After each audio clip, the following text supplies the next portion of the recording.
Good morning, friends. This is Father Tim. It is Wednesday, the 17th of December. We continue our reading of Baruch. And yes, I know the background behind me says Jeremiah.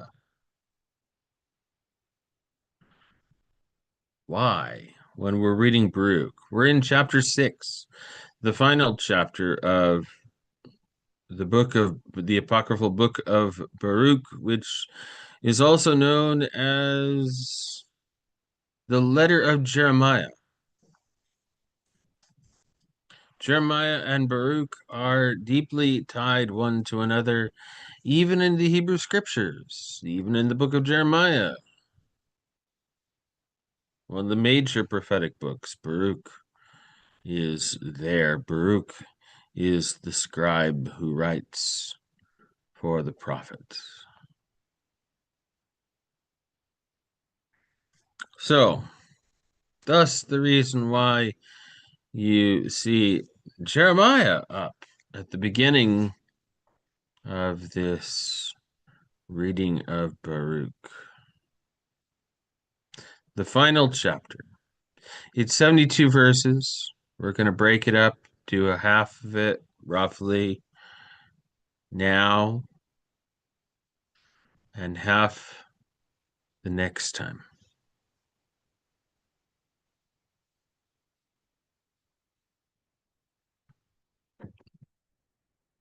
Which means we're not even going to do the timer. Thank you for joining us this morning, friends. So let's start by looking at the big picture. Here we are, Baruch and the letter of Jeremiah,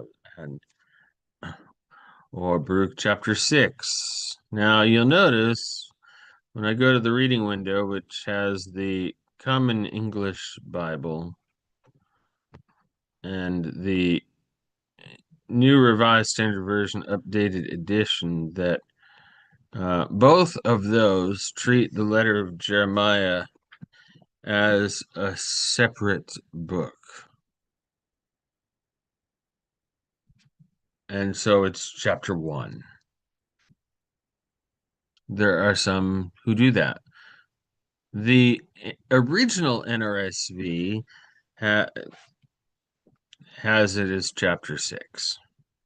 So there's not a uniformity of thought here. Does the letter of Jeremiah stand beside Baruch? Is it a part of Baruch?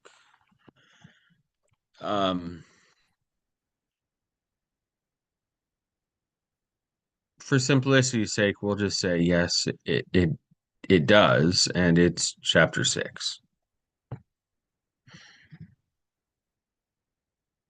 So, friends, let's read. We're going to read through verse 32 this morning. And the next time that we read through the scriptures continuous, we'll finish off and go verses 33 through 72. So not quite halfway. An even split would have been 36 and 36. Well, it's like mid-paragraph. Kind of a weird spot.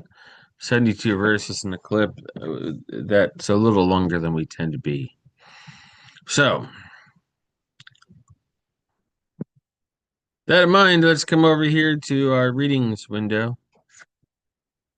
I'll be reading from the left-hand column, the Common English Bible.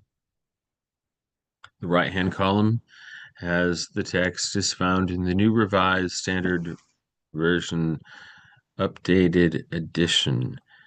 And note that each acknowledges a brief prologue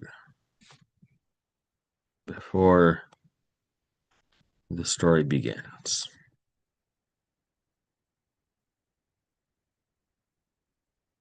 This is a copy of the letter that Jeremiah sent to those who would be taken as prisoners to Babylon by the Babylonian king.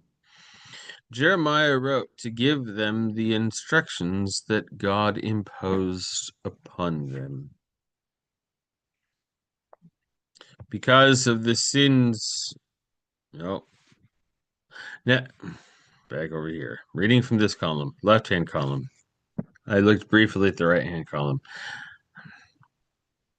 Nebuchadnezzar, Babylon's king, will bring you as prisoners to Babylon because of the sins that you committed in the presence of God.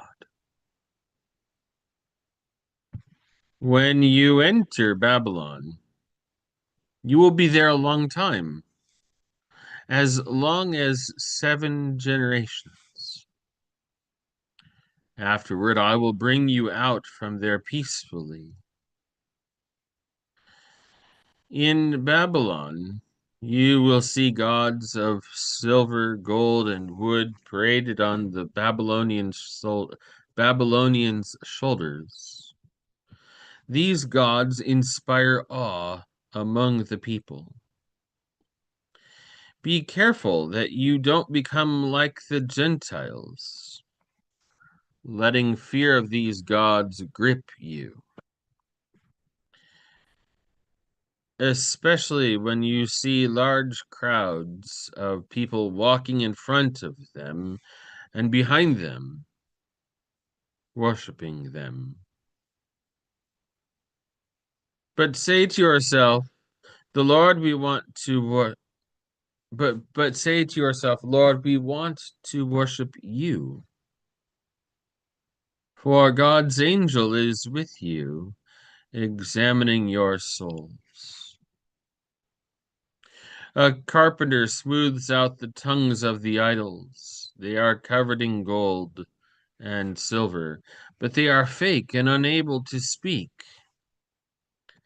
The Gentiles take gold and place crowns on their gods' heads like a young girl playing dress up. Sometimes the priests secretly take away the gold and silver from their gods to spend on themselves and give to prostitutes and brothels. The Gentiles dress these gods of silver, gold, and wood with clothing just like people. But these idols can't be rescued from rust and rotting. Even though the idols are dressed in rich purple clothing, the Gentiles have to wipe off the idols' faces because of the dust in the temple that thickly covers them. One idol has a royal staff, like a person who is a regional judge. But the idol can't destroy the person who offends it. Another one has a dagger or an axe in its right hand, but it can't defend itself from war or robbers. Clearly, they are no gods, so don't be afraid of them. Just as a person's utensil is useless after it's broken, so are the Gentiles' gods after they have been placed in their temples. Their eyes are full of dust from the feet of visitors. Even as the courtyards are locked up on every side when one is sentenced to death for doing wrong against a king, so the priests secure their temples with doors, bolts, and bars from robbers and thieves. The priests light more lamps for the idols than for themselves, but their gods can't see them.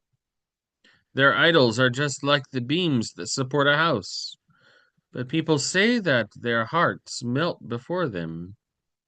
They don't notice when vermin from the earth have eaten them and their clothing. Their faces have been darkened by the smoke that is in the temple. Bats, swallows, birds, and cats land on their bodies and heads.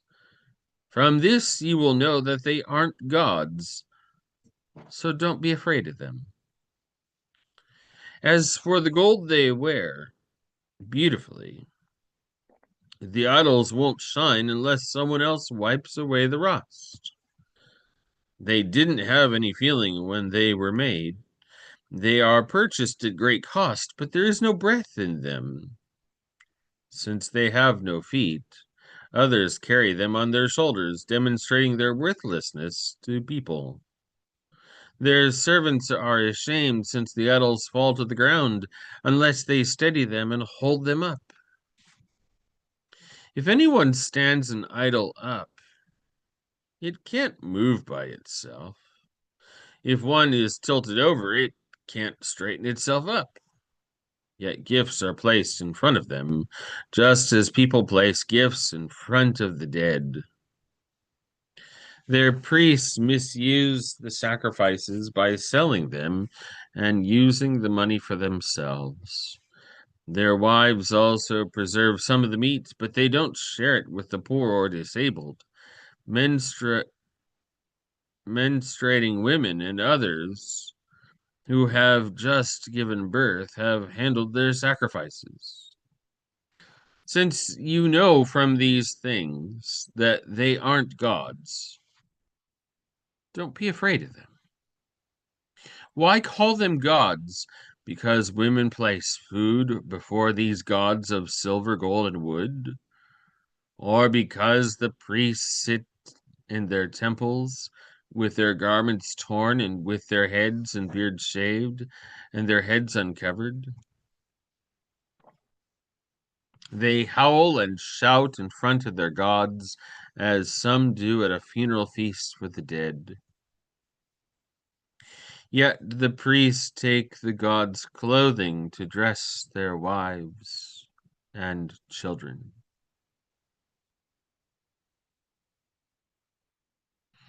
We're going to pause there. Next time we'll pick up at verse 33, and we will then, at that point in time, complete our reading of the apocryphal book of Baruch. See you in a few moments on another live for morning prayers this morning.